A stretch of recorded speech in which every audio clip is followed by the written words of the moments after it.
Training camp is underway, and on today's DNVR Broncos podcast, we're breaking down the biggest storylines from talking to Sean Payton for the first time, and boy, was he spicy. We're breaking into it and getting down to all the storylines right now.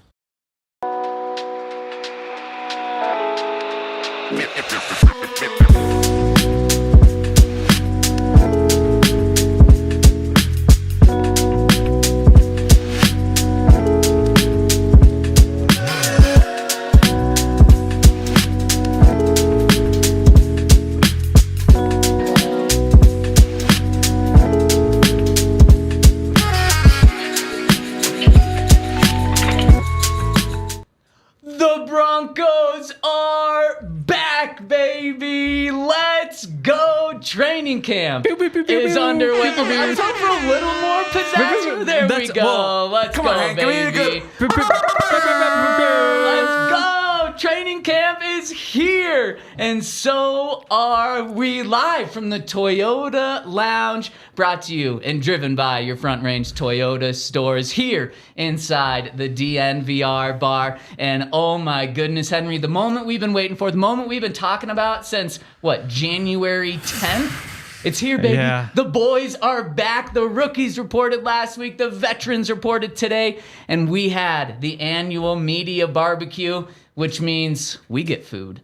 And the Broncos are officially back. They are back. And it's such a shame that it's today because I have so much to talk about that's not football related. I went and saw Twisters in 4D last night, but there was just no time. Oh, wait, so did I. Incredible. No. Everybody go see it. No, it was pretty crazy. Because you don't realize, you think tornado, probably not something you want to be around. Once you're in those seats and you're like, oh, you definitely don't want to get caught in a tornado. Wow. Dude, so the seats move? Up and down. And they shake. And it's like a roller coaster. IMAX 4D. It was life-changing. It was. But we don't have time for that. We don't have time for that. We don't, but I mean, you talk about tornadoes, and boy, was Sean Payton a tornado today. And let's just start there, because I think there's something to this. Henry, I talked to a source this morning that said Sean Payton was in such a great mood. He was so happy. He was fired up to talk to the media. He was fired up for the vets to be back in the room. And so I was expecting literally a 45-minute presser with happy Sean ready to rock and roll,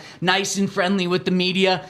And holy cow, was I wrong on that. Sean, this was the Sean Payton we thought the Broncos were hiring last year and who he was at some parts of the season, but then he kind of softened up this year. Russ isn't here, so we got a happy Sean. He said, I'm not happy. We're ready to work now. We got football Sean today, which I think is needed. Football is not a time for jokes, in my opinion, which there are a lot of times that are, and I'm glad that Sean appreciated off-season, spring practices, coming a little light. No, that was football, Sean. He's ready to go bite some kneecaps, as someone said. Yes, he is. So there's no crying in baseball, and there's no fun in football? Is that what you're saying? Well, unless you talk to Brandon Jones. Right, yeah. But when you talk to Sean, certainly no jokes in football. It was a very football mood today. It was a very football move. I mean, Sean went after a couple media members. He also went after just kind of the national media in general, saying that, he was asked specifically what do you think of the national expectations that, have the Broncos not doing very well? In fact, I saw USA Today. They put out their season projections. They have the Broncos as the worst team in the NFL, going 4-13. Now, good thing that wasn't presented to Sean in this question, because I think he might have literally bit that media member's kneecap off. Yes. But Sean pretty much said, F him.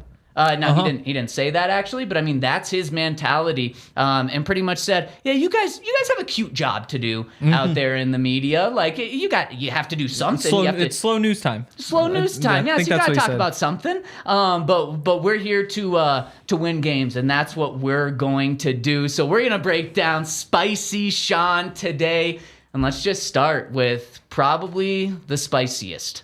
He absolutely does not like being told what media members think. No, he does not. He does not. So he was asked a question by our friend, Cecil Lammy. And let's just hear the entire interaction. Kale, do you have the question in there, or should I tee it up? I don't. Tee it up, yeah. Okay, so Cecil was asking about the tight ends because good news, we found out Greg Dulcich is not on the NFI. He's not on the PUP. Yeah, that's fantastic news. In theory, news. he should be out there playing football tomorrow. So Sean was asked about that. Will Greg Dulcich be playing? He said, yeah, expect him to practice this week. He did say this week, though, so maybe there's a little wiggle room there, but that is good news. And then so Cecil Lammy asked about the tight end room and specifically said, like, out there, we were out there during the off-season workouts and practices, and Lucas Kroll was maybe one of the best players out there.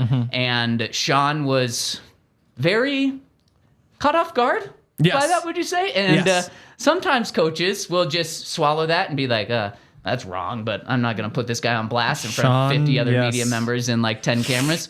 Sean didn't take that approach. Here's how Sean started today. And this is important because it sets the tone for what the Broncos are starting their season on. And so we'll talk about that in a second, but enjoy this. But did you say Lucas was our best player or best tight end?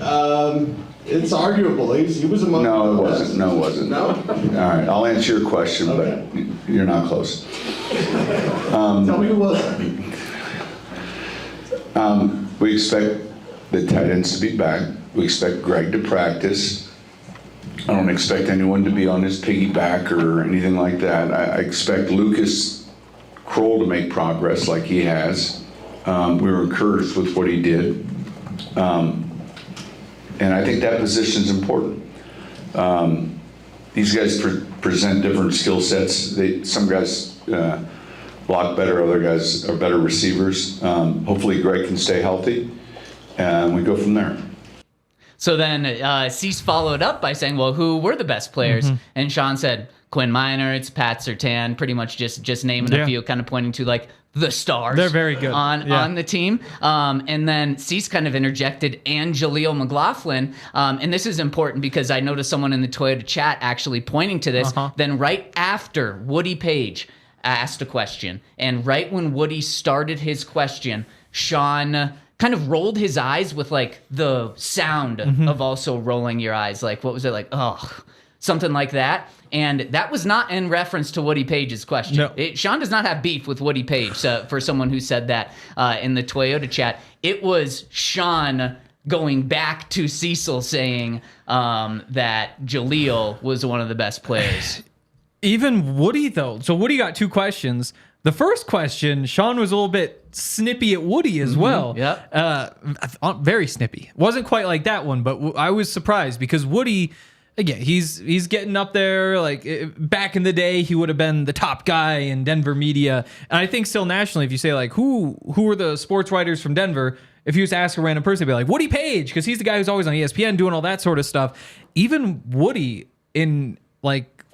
he's earned his respect at this point in his career. Sean was a little bit snippy. And later on, he asked the second question. Sean gave him like the good question, just to like balance things out a little bit. Maybe he thought he went a little too far, but no, it was Sean's pissing on some trees, I would say. Oh, he's pissing on all the trees, and I love it. I absolutely love it because that's the energy that Sean is bringing to this team on day one. And what have we heard Sean say about this team throughout the offseason? It's young, it's full of energy, it's hungry. We also talked to Quinn Meinerz and Brandon Jones today, and we'll get into that in just a little bit, but they all echoed that exact same thing. We're young, we're hungry, and that means they're moldable, Henry. This young team is moldable, and this is what Sean Payton is molding them into be. Not a team that comes into the season saying, if our over-under's 5.5 in Vegas, we're not supposed to be good. Let's go get 6 wins, guys. No, he wants to F everyone's bets up who takes the under on this. And that's this. I think that this team is really going to embrace this Sean Payton. Kind of like an F you guys. You don't believe in us? F you. We don't care. We're gonna prove all you wrong. The thing is, they all say they just aren't listening, and I kind of buy that because like you kind of like. I don't think it's a whole, they think we suck, we got to go beat them. But maybe subconsciously, they kind of know that. My favorite part was when he said, if I spent time thinking about that in 2006, we would have never gone to the NFC Championship game. Which, like, that's a way to just, there's some clout. There's like a directed example. And again, like, I looked it up. That team, their win total was set at 7. not 5.5. So there's a little bit different, a bit of a difference. I think they were plus 5,000 to win the Super Bowl. Broncos are more like plus 1,200. But again, pretty 12,000. 12,000. Sorry, yeah, 12,000. So there's those Saints were maybe a little bit more respected, but still, he did have an example to point to his first year down in New Orleans. Well, and look at that first year. That was Sean's first year in New Orleans, where he took over a 4-win team. There's a reason there's a job vacancy there. Oh, yeah. And pretty impressive that their over-under was 3 more with a new coach. Obviously, they got Drew Brees at that point, too, so a little more optimistic there. But then to go to the NFC Championship game, his first year there, when expectations were not high at all. Obviously, expectations just a little bit lower here. But Sean has this attitude, and I think it is going to be so contagious within the Broncos locker room. And it gets me. I woke up today fired up to get out there. Now I'm even more fired up. Yeah. Henry, I just don't want to get pissed on. So I'm going to try to stay out of the yellow shower, the golden shower from Sean Payton. It feels like over the course of, it might not even be during the season. I think maybe you even turn a page once you're in the season. It's like, okay, now we're focused on this game, focused on the next game. If things go well, Sean might lighten up a little bit. But it does seem like this next month and a half or so that we have, a lot of us are going to get pissed on. And it's just one of those things that you got to accept right now and, bring your umbrella to practice. And if you don't want to get pissed on, you got to call our friends over at Red Hawk Roofing, because they're going to protect you from all of the elements, including the monster storm that swept through Denver this past week. What was it, Saturday night? I wasn't home yet, but I heard it was like the worst storm in a long time, like 3 inches of rain or something like that. That's what they're saying. Worst storm in a long time. Worst storm in a long time. That's what they're saying. And I actually came home and the shingles on my roof, like the little rubber beads that are on the shingles, there was so many on my sidewalk because the storm was that bad. So maybe I need to give our friends over at Red Hawk Roofing a call. It's hail season as well. So if you're impacted by hail, this storm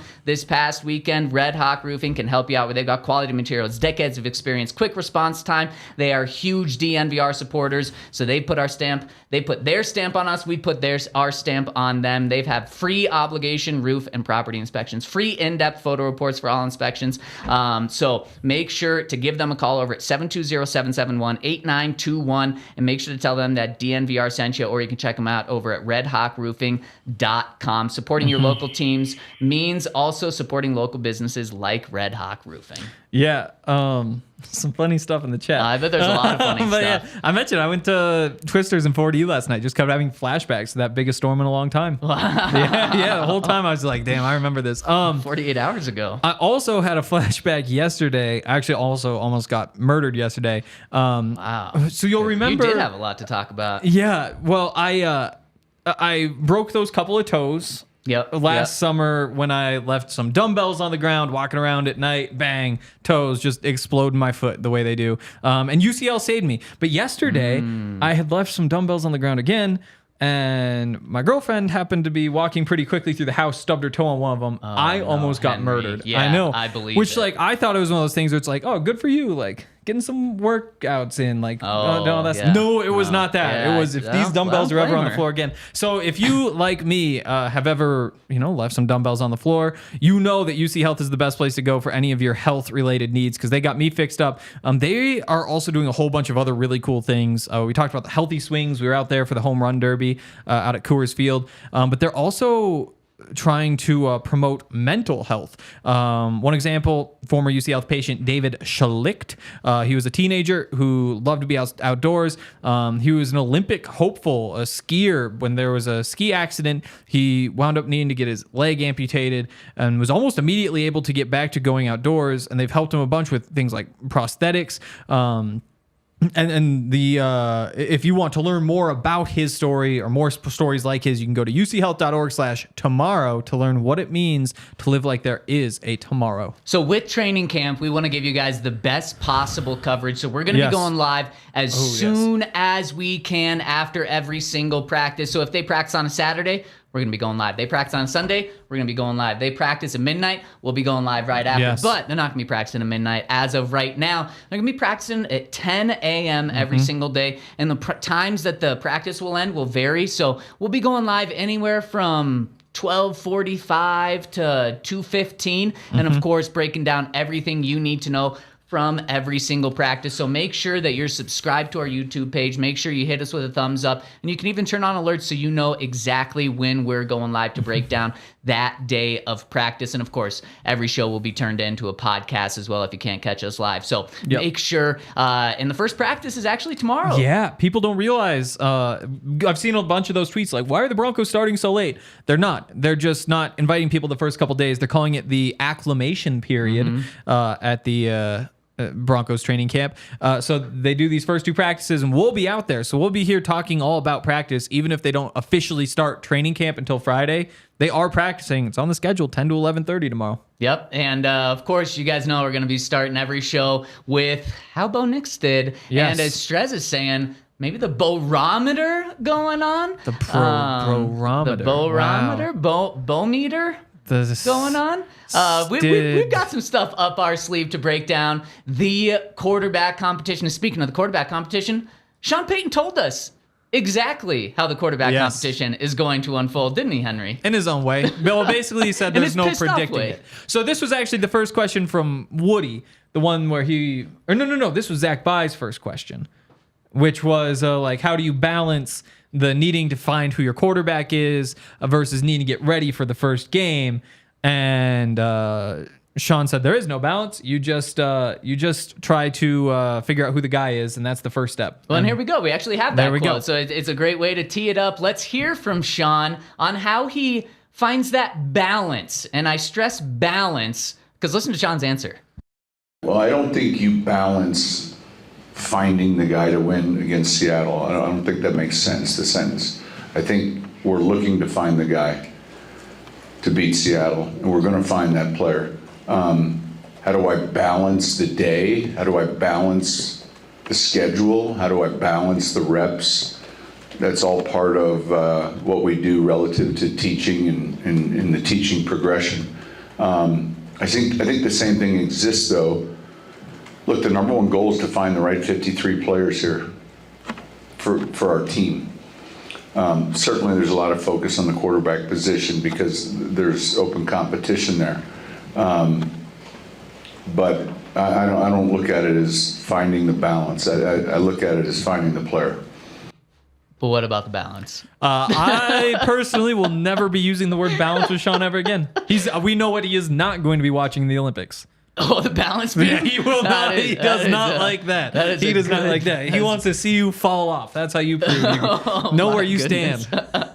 And, Sean was actually, he was kind of asked this question, maybe even by the same reporter, I'm not exactly sure, in mandatory minicamp. And he also did not like this. He is not, he doesn't want to view this as like a week 1 guy versus a week 12 guy. He's all about finding that guy, and he said it right there. He said, we are looking to, let me get the exact quote. He said, we're looking to find the guy to beat Seattle, and we're going to find that guy. This is like the FU Sean Payton, the spicy Sean Payton, and the ultra confident Sean Payton, which this is very intentional that he came out this way today. He is sending a message to his young team that I have all the confidence in you, and we're going out here to make the playoffs, to make that push, the AFC Championship game, just like he did in 2006 with a team that was not supposed to do that in the NFC when he brought the Saints there. And remember that report in training camp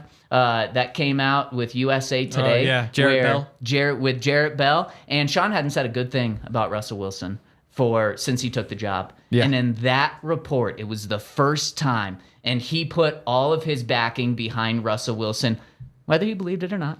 He did it. And that was to send a message to Russell Wilson that, look, I believe in you. I've got my full support behind you. Again, even if it wasn't true. He was sending that message. That's the message he was sending today to this young team. Yes. I think with the quarterback thing, he makes some good points. Like, as much as you can get caught up in, like, the tone and the attitude, there is a lot of the time where we talk about, like, when do you have to know when your quarterback is so that he can get reps with the starting team? Like, there's a lot of, like, looking at things backwards, like, starting from, like, week 1. Yep. How much time do you need before week 1? What does that mean you have to be 2 weeks before that? But what he's saying is we just need to go find the quarterback, and then we get to the next step. And the first step really is not just at quarterback, but everywhere, figuring out who the best quarterback is. Because as much as you could say, like, oh, it'd be nice to get 3 full weeks of practice with this guy with the starters. Yeah, well, it'd be nice to get 5 weeks. It'd be nice to get 10 weeks. It'd be nice if they could practice all summer. But, like, number one step on the list is figure out who your quarterback is and build from there. And I don't really think that you can be thinking about anything else. He makes a good point. And that's pretty much how 99% of head coaches will approach this. Is they're especially to the media, they're not going to come out and say, yeah, we are taking Bo Nix, his 5-year plan into consideration when approaching week 1. F that, no way. It's so hard to win football games. You got to go win. 100%. Yeah. So not surprised that Sean is taking that path. But Henry, Sean should be saying balance in a positive way. Really? Because when he talked about the quarterback rotation in camp, this is the very first question, unsurprisingly, to lead things off today. He was asked just, what's the quarterback rotation going to look like? Of course, in mandatory minicamp, it was kind of the question was presented this way. In mandatory minicamp in the offseason, you kind of had a balance to who got first reps, and it kind of rotated each day. And Sean, his answer to that was, we'll mix it up again. Obviously it won't stay that way for the long term. We'll keep you posted. Yep. And that's pretty much, he kept it short and sweet when it came to exactly how this is going to look. He did not come out and lay out his 10-day plan, his 100-day plan of, okay, so it's going to be Jarrett Stidham with the first team day 1, Zach Wilson day 2, Bo Nix day 3, just like it was in the offseason. No, but there's going to be a balance there. And I do think we're going to see these 3 guys at least get 1 day with the starters. But Henry, I would not be surprised if that gets cut down to 2 guys as early as next week, maybe even 2 weeks from now, because pads won't come on until the beginning of next week, and then that's when the true competition will really start. But for right now, I do think it's going to be pretty balanced between these 3 guys. Yeah, well, and he was asked, like, so are you going to cut it down from 3 to 1 or 3 to 2? And he just said, well, I don't know. Like this, we aren't building a bracket. Like, that's actually fair. Exactly. Like it's if there winds up being 2 good quarterbacks and 1 bad quarterback, then that 1 bad quarterback is out. If there's 1 good quarterback and 2 bad quarterbacks, then those 2 bad quarterbacks are like, it's up to them. Like, you don't go into it saying, like, here's the structure, here are the deadlines. It's we need to figure out who the guy is, and we're just gonna let them figure it out. And there's also a world in which there are 3 bad quarterbacks, and then you're really screwed. What if there's 3 good quarterbacks? I would be shocked, honestly. Like after watching this spring, I would be a little bit surprised, especially after watching all these training camps.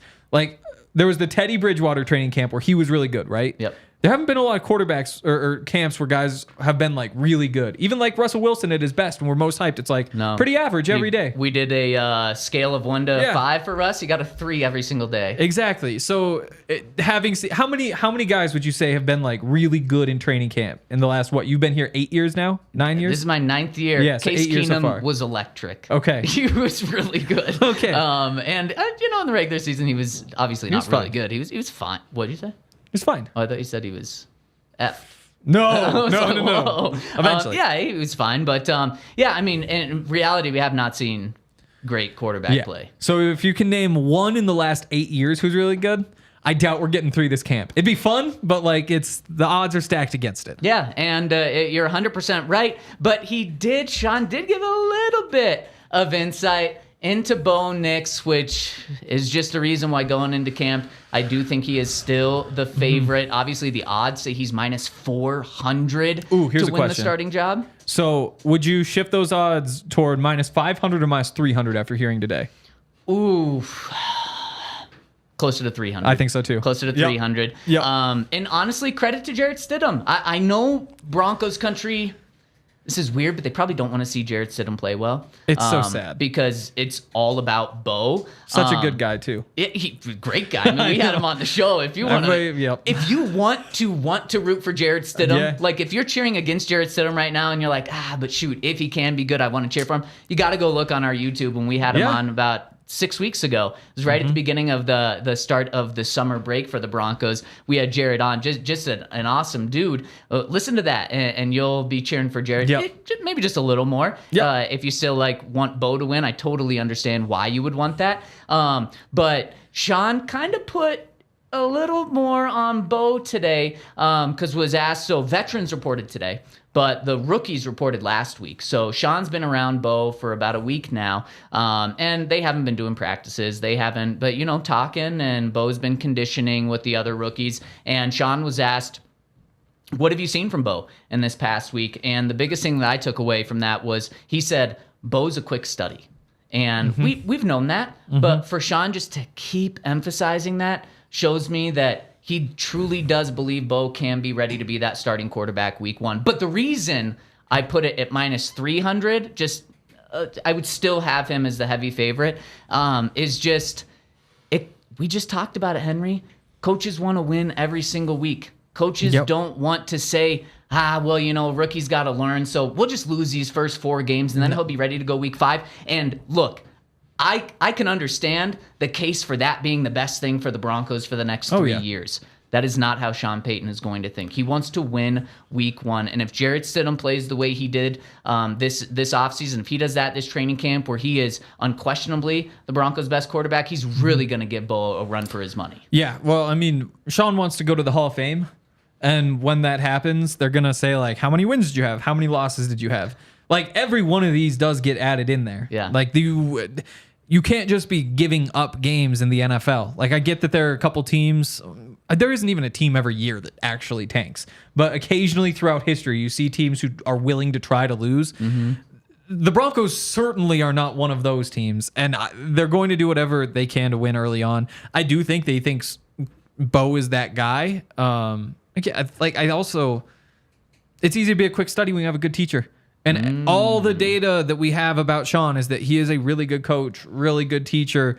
And again, we'll see how that all pans out. It's kind of funny to see some of these lists. Like, I saw one of them, they ranked the Broncos with the 16th best coaches in the NFL, which is just crazy. Like, you see others where he's still like in the top 3 or 4. Yeah. But it is pretty crazy how just after one season, all of a sudden he's just dropped all the way down because the Broncos won 3 more games than the year before. We'll see what happens, but I like the idea that you got Sean Payton paired with Bo Nix.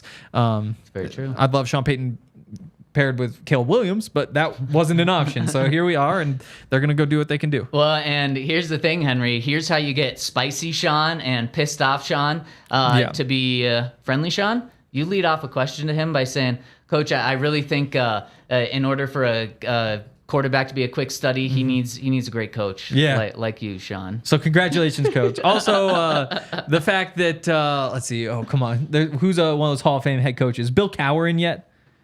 I think so. Yeah. Like the fact that Bill Cowher's in the Hall of Fame. I mean, come on, Sean, you gotta think you're getting in, right? Well, Mike Shanahan, back-to-back Super Bowl champion, also an offensive mastermind. I would say the same thing. Oh, 100%. He should be. How the hell is Bill Cowher in and you're not? Yep, I completely agree. And maybe we're building the case for Shanahan for this year to make it in the Hall of Fame. But let's get in. Let's focus on just this year, like Sean is. Let's get into some other things that Sean said, because I think he had some other great insight and some other very juicy and spicy insight, not just attacking reporters, not attacking his players, but sending very clear messages to 2 of the Broncos stars. But before we get into that, I got to give a shout out to us over at DNVR, where we've got so many events, including Henry. We've got an event this Sunday morning. Okay. We've got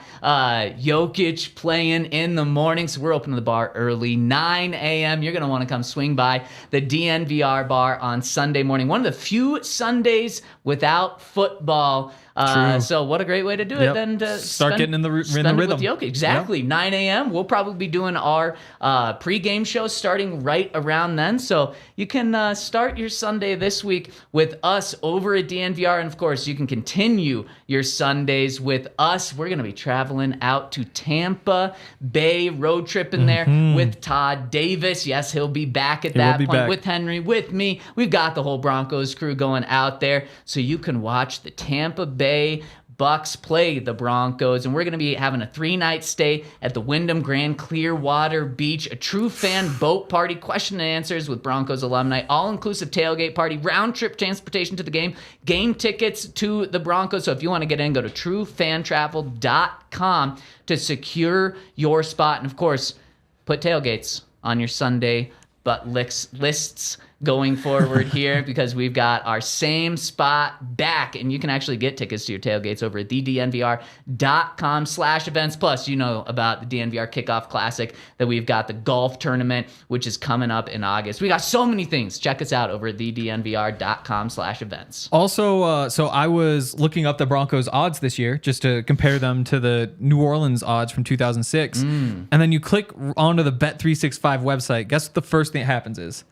They're trying to give you plus 100 odds on Paul Skeens to get 7 strikeouts tonight. Wow. There's nothing that I like more than just getting on here and there's a Skeens prop. Yep. Remember when they pulled him with that no-hitter? Yep. They had like this whole little pre-built parlay set up where it's like over 6.5 strikeouts, like under however many hits allowed, under however many runs allowed. And it hit so easily and I made money because they have all these awesome boosts. This one, the Skeens one, is minus 240. Boosted to plus 100. Wow. Yeah, and they have big maximums in there too. So I know how I'm spending my night. We've got some stuff to write about. I think this game's at like 4:40. The Rockies play with they play at 8:40. These might be Eastern time. They play at 6:40, I would imagine. So I'm going to be watching these baseball games with our friends over at Bet365. If you want to sign up, then we have a couple of awesome offers. One is a bet and get offer. We place about $5 or more and get $150 in bonus bets. Or you can take the first bet safety net offer if you're a big bettor. You place a bet up to $1,000. If that qualifying bet loses, you receive a matched refund in bonus bets. All you got to do, use the code DNVR365 to sign up and deposit $10. And you can pick between those two. Whatever the sport, whatever the moment, it's never ordinary at Bet365. Must be 21 or older, physically located in Colorado. Please gamble responsibly. If you or somebody you know has a gambling problem and wants help, call or text 1-800-GAMBLER. So I tried to dress to impress Quinn Meinerz today. I knew we were talking to him, and I'm like, damn, I saw that gold suit yesterday. Let me put on my goldish shirt. It's not really gold, but kind of gold today, just to show him the $80 million that he got. The $80 million man. We got to talk to him today, and it's the first time we got to talk to Sean Payton and hear from Sean on why they paid Quinn 4 years, $80 million, which is huge. And so I asked Sean about that, and here's Sean's answer to why they decided to make Quinn Meinerz the third highest paid guard in the NFL. Yeah, good question. Man, there were so many things that we felt strong about. We're excited for him.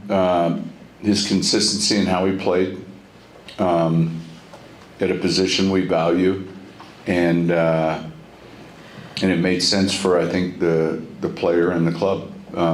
And so now I missed his fashion statement, but I understand it was something else.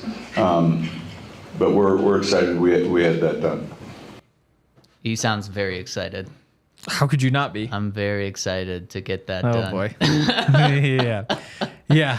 So yeah. Well, he's a special guy, that Sean Payton.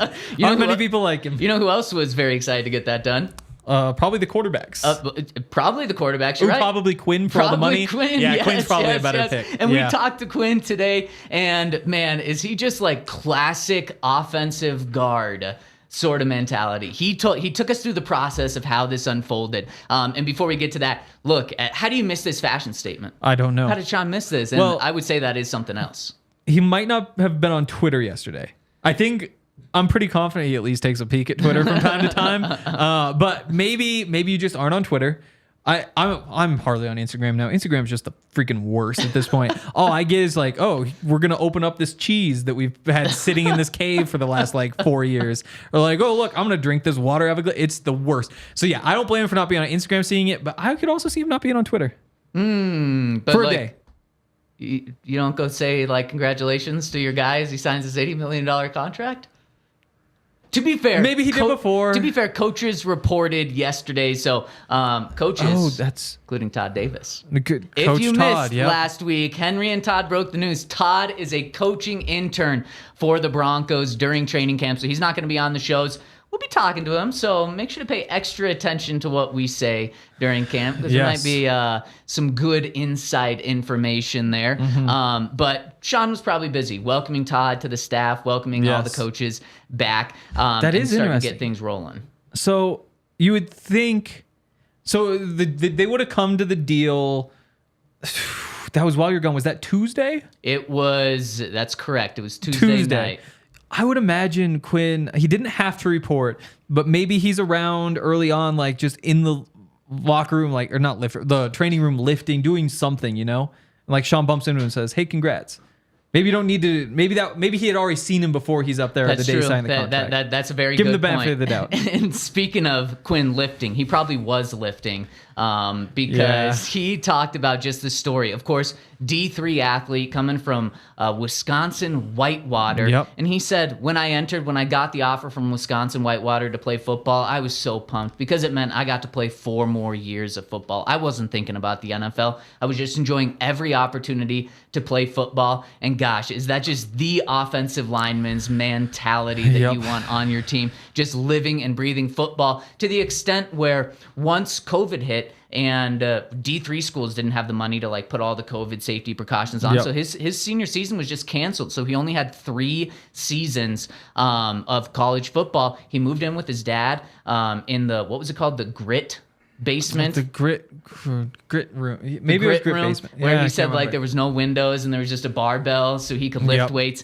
and he just did everything. And of course everyone knows the viral video that went around of him just trying to show teams that he was ready to play, and he's like lifting water cans and knocking trees down and picking up big rocks and putting them down to show how strong he is. And then just a couple years later he just signs a 4-year $80 million extension, and so Quinn's obviously thrilled. But then Sean was asked later, like, you've got a massive investment into this offensive line, or into guards. And he said, no, not just guards and tackles. And then he threw in centers later in there. But pretty clear where the Broncos' priorities are when they're paying 2 guards a lot of money, 2 tackles a lot of money. And they're okay going into this with potentially a brand new center. And Sean said it's the most important position group on a team. Yep. And you know what I love, Henry? I love that they're aligning their money with their values and with what they're saying as well. I 100% believe when Sean says that because he's done it 15 years in New Orleans. They had the highest paid guard duo. Many of those years in the NFL, they used a first-round draft pick on Ryan Ramczyk. They have invested in the offensive line every single place that Sean Payton has been. So it shouldn't be a surprise that they're paying Quinn $20 million, Garrett Bowles $17 million, Mike McGlinchey $17.5 million, Ben Powers almost $13 million. But to me, Henry, there is so much now pressure on the Broncos' offensive line. They've got to be great. You can't pay guards $33 million per season between 2 guards to have them be good. They've got to be a great guard duo. The offensive tackles have to be a great offensive tackle duo. This offensive line has to be great, but I love that Quinn and the Broncos' offensive line is embracing that. He was asked about that, and kind of the expectations of Sean saying that this is the most important position group on a team. And he said, we understand that we will be the ones to win games and we will be the ones to lose games. That's how this team is built. And I absolutely love that because it's 100% true. Now, in 5 years, when Bo Nix is a top 10 quarterback, okay, it's probably on Bo if they win or lose. Hopefully. But right now, we don't know if it's Jarrett Stidham, Zach Wilson, or Bo Nix. Probably Bo Nix or Jarrett Stidham going into week 1. But this team's going to be built on running the ball, on protecting whoever quarterback it is back there, and that is entirely on the offensive line. Week 1, it probably does come down to the offensive line of whether they win or lose. Yeah, and you just have to hope that they can... I don't even want to say pick up where they left off because they slowed down at the end of the year. But the offensive line during the winning streak in the middle of the season, it was really, really good. And they're able to run the ball over and over and over again. And I think people wanted to see them run the ball more before then and after then, but they weren't really as productive in those stretches. They had that one, it was like a 2-month period in the middle of the season. Like it wasn't just like a little blip on the radar, but that was when we saw that offensive line and could say, yes, you can just run the ball down teams' throats and win games because of it. And you hope that now they're in year 2, you can open the season up doing that.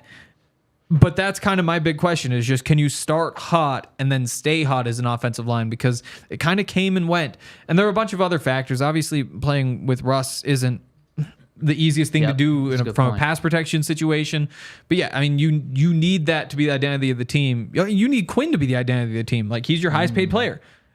Unless, depending on how you count Russell Wilson. Like still, that's the one little caveat. Russ does get a lot of money still. But it is Quinn Meinerz who you are paying the most money to, and so he should be your offensive identity. Him going out there and hitting people, and hopefully the rest of the offensive line doing that, and hopefully Audric Estime and Javonte Williams just running guys over.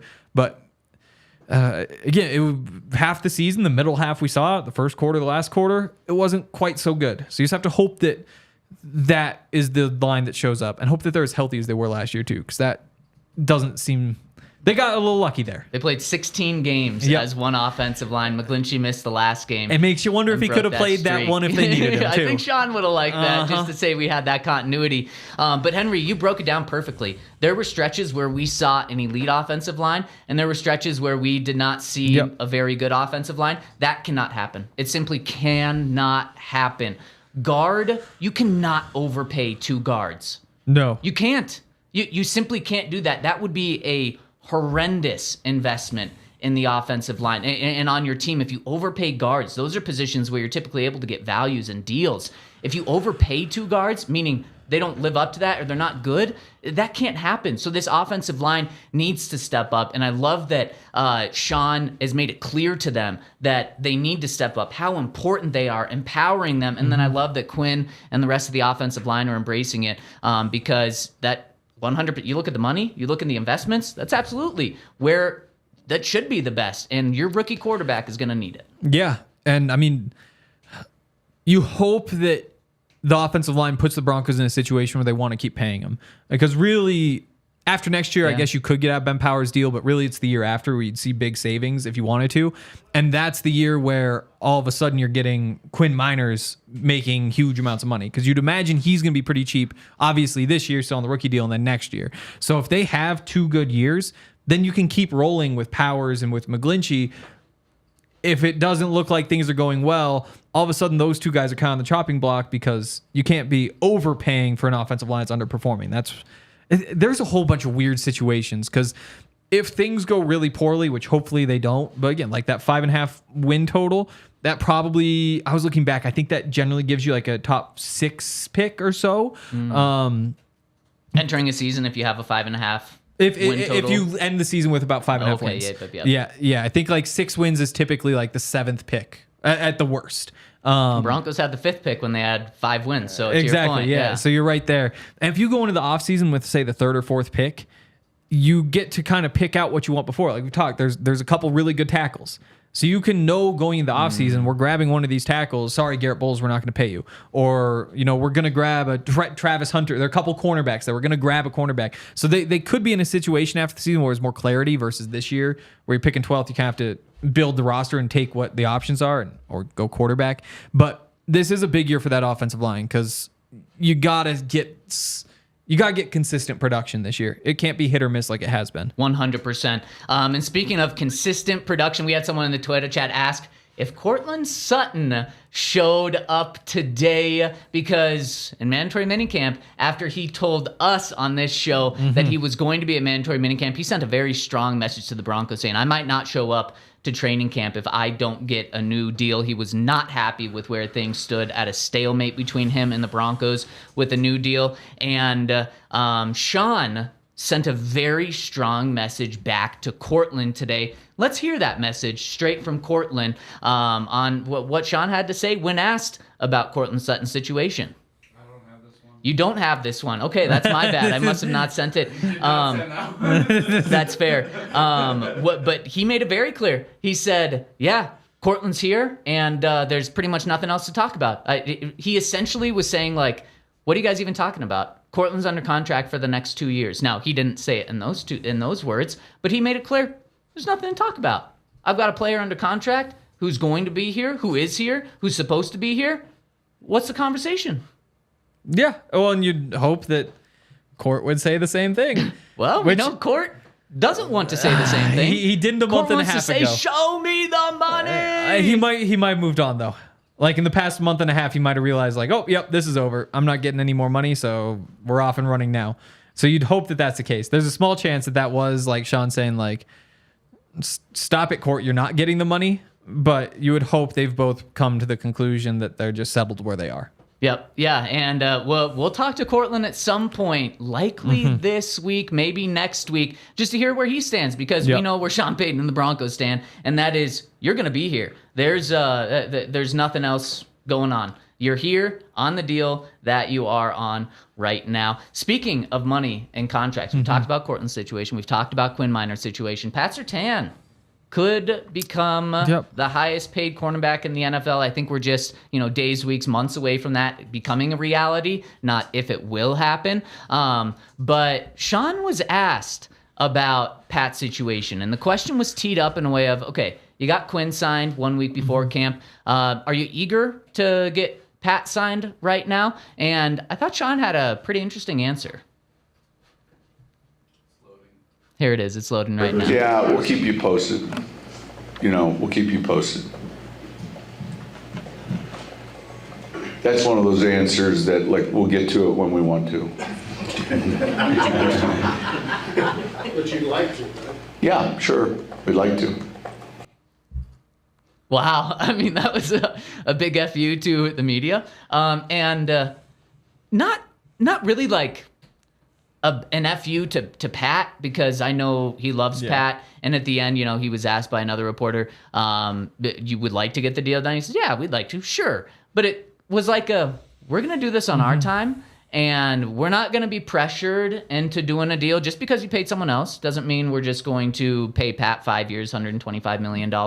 And to me, Henry, I kind of see this differently than Sean. I'm like, let's just do it. Let's get it over with. The market's only going to continue to go up. Another cornerback signed a deal today, 4 years, almost $80 million. Pat's going to blow that out of the water. But the higher the market gets, maybe Pat's value continues to go up. So I think he's worth to pay as the highest cornerback in the NFL. I would have given him a 5-year, $125 million deal, $80 million guaranteed. Just make it so he is so happy, and also the highest paid corner in the NFL. But I didn't get that exact vibe from Sean. Maybe there is actually a lot of negotiation happening here, especially since we did see the Broncos finally give an extension in the Sean Payton era last week. Yeah, I take the whole, we'll get to it when we want to thing as, it's going to be easy, because you pretty much know what the numbers are. It's just when you want to pull the trigger, and there really is no rush, because he's on year 4 of his rookie contract. Yep. Next year he's on the franchise tag, about $20 million.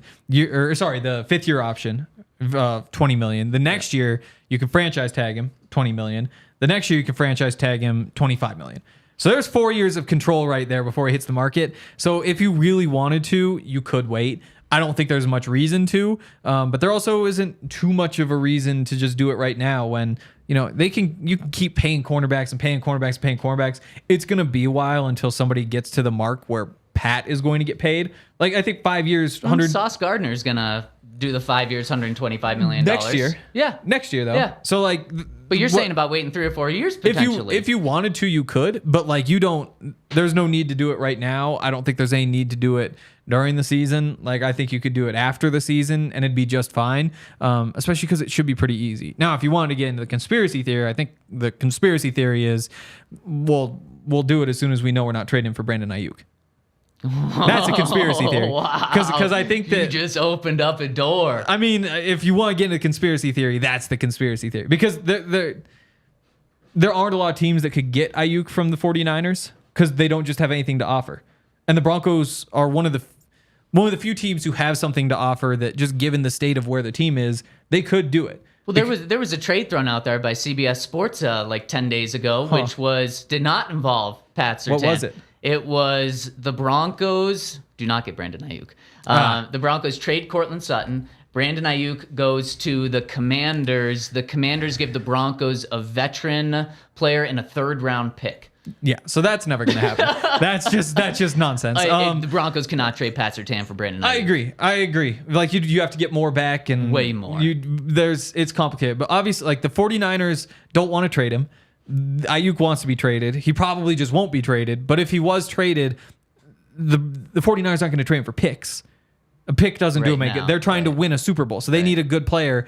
They've tried to get Pat Surtain in the past, at the trade deadline last year. Those were the rumors. They're going after him. So if there was any kind of event that could trigger the Broncos into being like, okay, Pat, yep, we're convinced, we want you here for the future, it would be knowing that they aren't trading for you. But that, again, that's the conspiracy theory. The more likely thing is, like, there's really no reason to do it right now.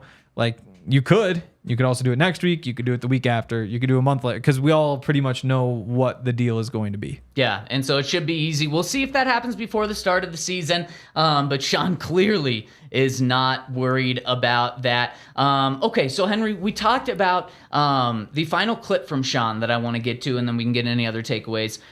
We talked about, we've touched on how Sean talked about the national media and how he's approaching this season and what he's telling his guys and how much he does or does listen to that. And Sean talked about that specifically, about he was asked about the low expectations outside of the building. And I think this is kind of going to be Sean's message to the team today as training camp starts up. Let's hear from Sean on what his message is.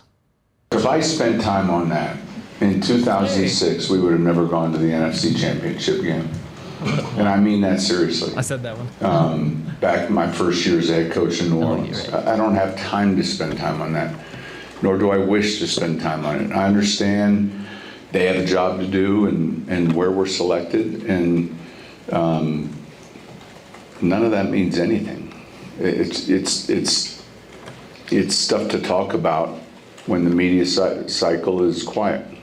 We'll get ready to play, and we expect to compete. We expect to win. Expect to win. He's looking at playoffs. Yeah. I mean, What did he say to have Jarrett? to. What did he say to Jarrett Bell last year? Just like every other coach in the NFL, he would be pissed if he missed the playoffs. Like, I'm still surprised that that's the one that got taken the way it did. It's like, of course, every single coach who doesn't make the playoffs is pissed off about it. You know? I don't know if Gerard Mayo is pissed if the Patriots don't make the playoffs this year. I think he's pissed. I don't know. I think he's pissed. I think he's pissed. Was there a win of four games? I don't think they care. I think that With a anytime rookie quarterback that's extremely raw. Do you think when he loses, I don't know who they play week 1, they lose week 1, do you think he's pissed afterward? Yeah, definitely. Yeah. In the moment, for sure. Definitely. But, like, taking a big step back, I think he's still pissed. When he's 1-7 to start the season. I just don't And think I'm you talking can. about Gerard Mayo and the Patriots, not the Broncos and Sean Payton. Definitely. But I just think if you're an NFL head coach and you're not pissed to not make the play, like, that just the personality doesn't line up with the, like, you have to be pissed. You failed. I understand what you're saying. Yeah. But yeah, Sean is man, I'm so pumped. After, again, this morning I thought we were gonna get a happy Sean. Not happy to be here, but happy that the season's here, happy the vets are in the building, happy that things are kicking off. And I thought we were gonna talk Sean for 45 minutes. What was it? 13 minutes? Which is so short for a Sean Payton press conference. And I just think this sets the tone in a great way for the Broncos. A great way for this young team. He's in football mode. He is in football mode. We're back. Henry, other takeaways from today? I don't. Come on, there's got to be something. It's got to be something. Damn,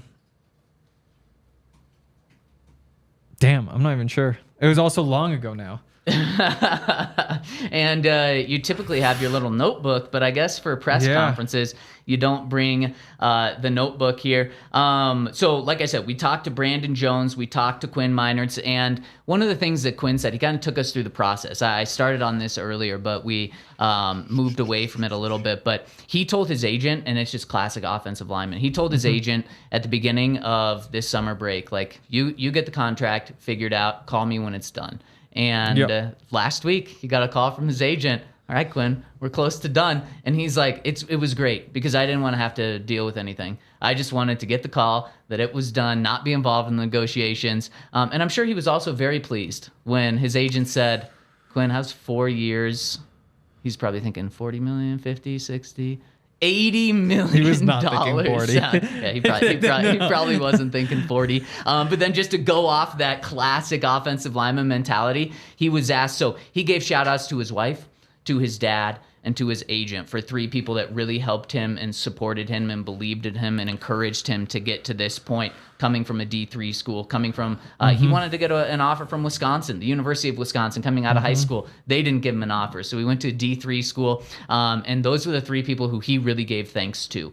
And he said after that, he was asked, have you thought of any gifts for these 3 people after signing the $80 million contract? And he said, we're just still trying to process what this means right now. Yeah, no, it's pretty crazy. Because I remember I talked to him the day after Russell Wilson signed his extension with the Broncos, got the $50 million signing bonus. So I was like, Quinn, if you got like just $50 million in your bank account, like what would you do? And his answer at the time was he would build a house with a bowling alley in it. And it would have 2 lanes. That was the big thing that he'd be spending that money on. So is he upgrading to 4 lanes with 80? That's the thing though. So I'm not. Nobody said what the signing bonus is. We know it's $40 million guaranteed. 45 million guaranteed. So you'd think like it could be like a $20 million signing bonus. Yep. So again, it's not the $50 million check that we had like joked about a few years ago, but it's a pretty good check. If anyone's gonna get this scoop in the season when the locker rooms open, Henry, it's gonna be you. Yeah, definitely. So maybe $20 million only means 1 lane. Yeah, I mean it could. Well, because what he said was I've always wanted to have a bowling alley in my house, but if I got $50 million, then I would get 2 lanes. I was like, okay. But the other thing that I was thinking is like, I've written a couple really big stories on Quinn over the past couple years, but you could just write a new one every week because there's just always something going on. Whether it's like, I just flew out of like half of the professional bowlers to come to this Monday Night Football game in Denver. It's like, of course you did. There's another great story, but just over and over and over because there's always something interesting with him. And even today, I was like, well, last year he told us that he put on 35 pounds and is up to 350. I wonder if he's decided to change that, Like, how does he feel at 350, after going through that whole season? Like, does he want to get to 360? Does he want to get to 330? Is he just, like, leaning up? Like, there's just so many different things because he's such an interesting, well-thought-out guy.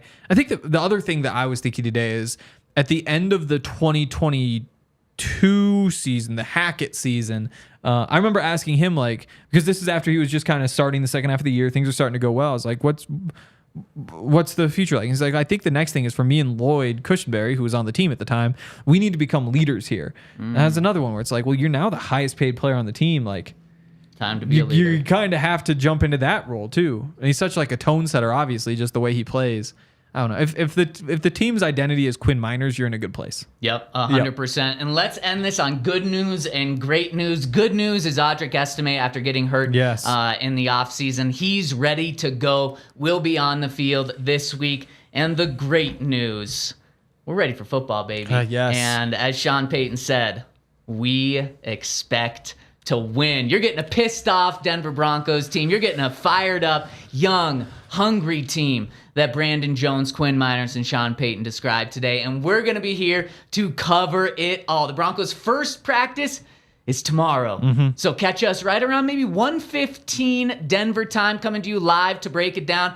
Thursday, they've got another practice, which is closed to fans. Friday and Saturday practices are open to fans. We can't wait for this, and we can't wait for you guys to be rocking and rolling with us. Hit us with a thumbs up on your way out. We'll see you tomorrow on the DNVR Broncos Podcast. We all silly like the mayor.